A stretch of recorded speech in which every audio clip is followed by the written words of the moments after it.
have Motley. We're going to work on spin.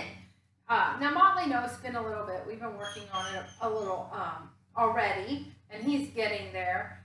So one of the things I want to do is start moving him up onto the platform where it's a smaller space and he has to mitigate his body a little bit more.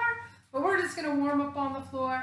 When I started him, I just used a lure and I would just get him to bend, and I would do that both directions. You can see he likes going to the left more than to the right. My shepherd likes going to the right more than to the left. So it took me a while to figure that out with him. I had a hard time getting him to go right, and then I tried it left, and he was like, bam, he figured it out.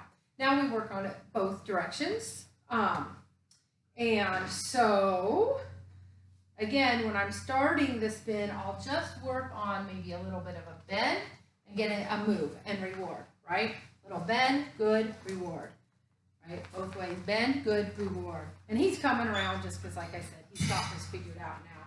He just got it figured out not too long ago. So then once they're starting to bend with the treat, then I'll work on that lure in a big circle all the way around. Again, both directions. You could start it from your side, right? Some people will do this and teach him to do that type of a move as well from your side, right? So you can do that from both sides, both directions. He's like, ooh, this is a new one. I haven't done that way with him before, right? And then you can start eventually naming it, right and left if you wanted to, right? And work it to get into different positions. So it's a trick. We're teaching it as a trick, but it actually can be practical in other areas of your training with your leash work in different positions associated with your body. So once they are following my lure with my hand, I'm going to try to move the lure, not have the treat in my hand, and do the same spin hand signal. Good. And then reward.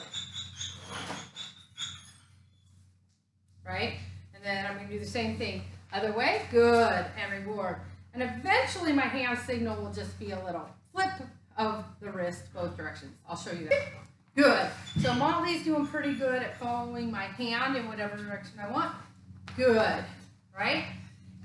But it's still a pretty big sweep.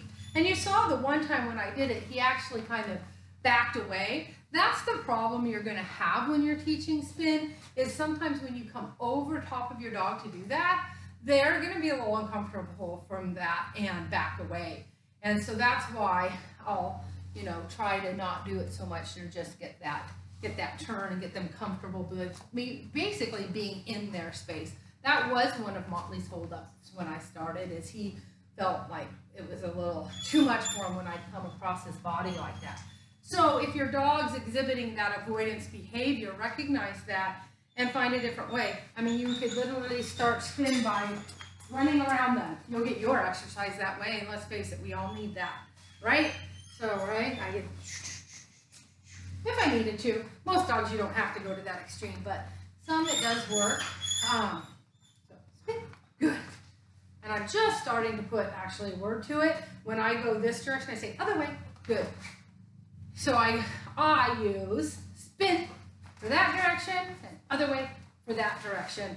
And my shepherd actually knows that on a verbal cue pretty consistently. Place. So once they're doing really good on the floor spinning, you can make it a little more complex by doing it up on a platform where they have to pay attention to what their body's doing, right? So I do the same thing, lure, spin, and then I'm going to do the other direction, lure, spin. Now I'm going to try it without the luring, spin. Good boy, good job, Motley. Other way, good, good. All right. And while he's up here, this is Kaya, a 1-year-old husky I am introducing spin to, as she's never learned before to use as a demo. As you can see, I'm rewarding any slight movement of stepping back or twisting her body. You can also see when I'm in the motion of working her, as she's getting more involved in this, I am stepping back to give her more motion because she started backing away, just trying to nibble at the hand with the treat that I was using as a lure, rather than trying to bend her body. And that's just because she's not used to that body pressure of coming around her that we talked about earlier.